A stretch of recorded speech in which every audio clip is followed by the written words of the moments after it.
নামাজের পূর্বে নিয়ত নাওয়াইতুন পড়া যাবে কিনা? নামাজের পূর্বে নিয়ত করা সুন্নত না ফরজ? জানেন না আপনারা? নামাজের আগে নিয়ত করাটা এটা কি সুন্নত না ফরজ? ফরজ। ইন্নামাল আমালু বিন্নিয়াত। নামাজের ফরজের মধ্যে একটা হলো নিয়ত করা, শুনেন নাই?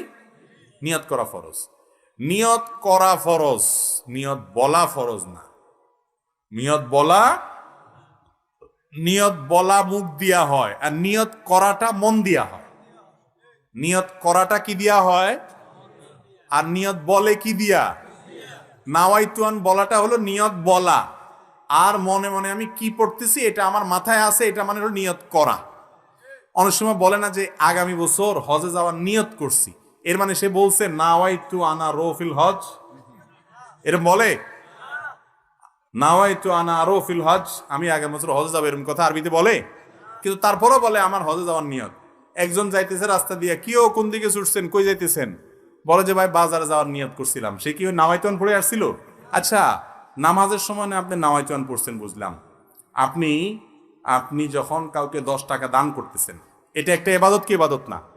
ইন্নামাল আমালু বিন্নিয়াত। সমস্ত আমলই যখন নিয়তের উপর নির্ভর করে। শুধু নামাজের ক্ষেত্রে শুধু নাওয়াইতুন পড়তেছেন, দানের সময় কেন বলতেছেন না নাওয়াইতু আন আতাসাদ্দাকা 10 টাকা আরবিতে, যে আমি 10 টাকা দান করলাম, এরকম কি বলেন আপনি?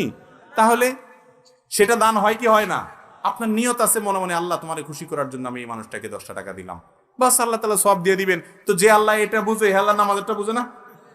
তাহলে বোঝা গেল নামাজের মধ্যে নিয়ত করা ফরজ, কিন্তু সেটা মনে মনে ইন্টেনশন থাকলে, ইচ্ছা থাকলেই চলবে না। মনের ইচ্ছাটাই হলো নিয়ত। আপনি কি নামাজ পড়তেছেন এটা মাথায় থাকলে চলবে, মুখে নাওয়াইতুন পড়ার দরকার।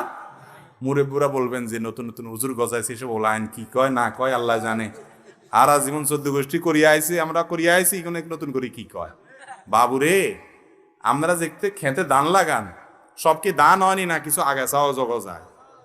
আগাছাগুলো উঠে দিতে হইব। যদি কোন না ধানের লগে আগাছা উঠছে, হিগিনো থাক, চলবো? ফসল ভালো হবে? সুন্নতের সাথে কিছু বেদাত, কিছু উল্টাপাল্টা জিনিস আছে। মুরব্বীরা বাপ দাদারা যা করে গেছে সব খারাপ ছিল না, বেশিরভাগই ভালো ছিল। 2-4টা ভুলভ্রান্তি ছিল, ওনারা মানুষ না। কয় না বাপ দাদা যা করে আসছে এর উল্টাটা আমরা করব না। তো বাপ দাদা তো আলস হয়েছে, ওনারা বিদেশ হারাইছেন কা? বুঝেন নাই? ও দুনিয়ারটা তো ভালো বোঝেন, মাশাআল্লাহ। বাপ দাদা আলস হয়েছে, ওনারা কেবেন তুই 14 গোষ্ঠী আলস, তুই আলস হবি বেটা, বিদেশ কিনলে যাবি, এটা তো কর না। সেখানে ঠিকই বুঝেন যে বাপ দাদা এছাড়া সুযোগ আসেন না, তারা এটা করছে, আমি একটা ভালো সুযোগ পাইছি, এটা করি। তো বাপ দাদা যদি ভুল করেন, সেটা কি ধরে রাখা যাবে? নিয়ত মানে ইচ্ছা। নিয়ত মানে কি ভাই? আপনি কি ইবাদত করতেছেন, সেই ইচ্ছা